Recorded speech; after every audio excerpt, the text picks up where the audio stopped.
Oh, I think outside of the first quarter, yeah. I think we're really good outside of that first. I mean, we gave up 40 points. Like I said, that's not a recipe to win games.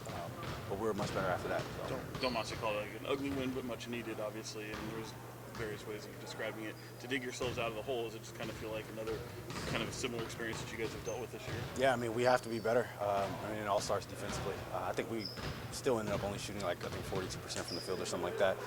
But 110 points is enough to get it done. And like I said, outside of what we did in that first quarter, holding them to about basically 63 points in the last three quarters, no matter who's out there, is a good job defensively. De'Aaron, you've had a couple of days. You've been through something like this before, but you've had a few days. Does it feel like the dust has kind of settled and you guys are back to just playing basketball again? I mean, I think in the middle of the season, I don't know if the dust ever settles with that. But when you step out on the court, the only thing that you can think about is what's going on in that moment. So when we're out there playing, we're trying to fix things that we wanted to fix before, and you go out there and you try to win every minute that you're out there. You've known Doug for a long time. What is that relationship like with you guys and sort of him now taking over? I mean, like I said before, like what you see is what you get with him. Hard-nosed guy. I mean, the way that he played is the way that he coaches, and I think the only difference now is, he's the first person on the bench, and he's able to stand up all the time. But he wants to implement us being able to always be able to touch the ball. Just meaning, you're able to touch your man, they're able to feel you, and we need teams to feel us defensively for 48 minutes. You've seen a lot of the coverage that just surrounds this team over the past few days, and certainly stuff on social media. I've seen you respond to a few. Is there anything that's kind of bugged you about maybe narratives that might be out there that?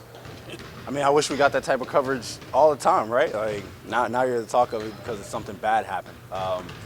But I mean, if at this point, if you want to place that blame on me, like I had no say so. I found out 2 minutes before everybody else found out. I was standing in UPS, dropping off a package on the way to the airport. I found out just like everybody else. So, I mean, that is what it is. I'm done talking about that. If people think that was me, then it was me. Yeah.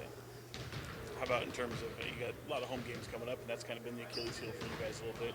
I know you guys are such a. I just got here. It's been like 90 seconds.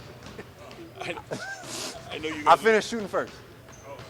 I know you guys are such a day-to-day operation, but does this feel like a pretty crucial stretch if in the event you can turn things around? Yeah, I mean, obviously all home stretches, like those are where teams usually, get a lot of their wins. And I mean, with us, even the past couple of years, we've been one of the better road teams in the league. But if we can stay being one of the better road teams while also being a better home team, like, you're looking at, from 8th or 9th seed in the West to a 4 or 5 seed in the West. So at some point, we have to be better at home.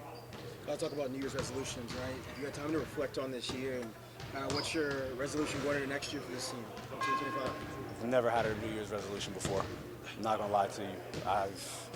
But I mean, from yesterday to today to tomorrow, I mean, like I said, we need to be better on the defensive end of the court. We were a top 10 offense during this season, so that hasn't been a problem. Obviously, there have been times where we struggle, but all teams go through that.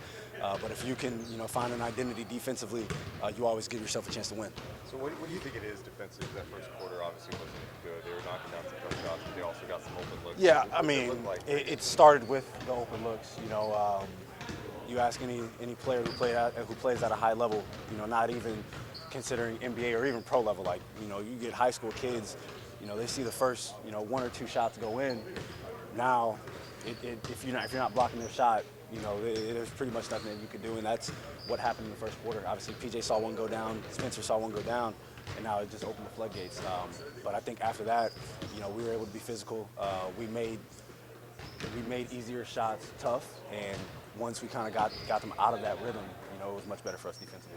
You've been through a decent amount of coaching changes. Obviously, Keegan has not up to this point, but the relationship you guys have, I'm just curious, do you have like a conversation with him about the process of dealing with a change midseason?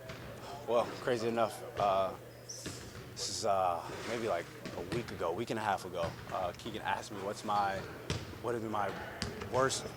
He asked me if this was the top 5 or bottom 5 moments since I've been here. I was like, Keegan. I said, Keegan, to be honest, like, you came at a great time. I was like, my first couple years, if we were, I think we were 13, we were 13 and 16 at the time we had, or yeah, I think we were 13 and 15 or 13 and 16 at the time when he asked me this. And I was like, Keegan, if we were 13 and 16, my first 3 years in the league, that was fantastic. So I was like, it could be much worse. And truthfully, from there, it did get worse. But I'm like, Keegan, you came into the league, you came onto this team at a great time, and I was glad that he never had to go through that in his first 2 seasons. But you know, we've hit this type of adversity, and we have to be able to fight out of this together.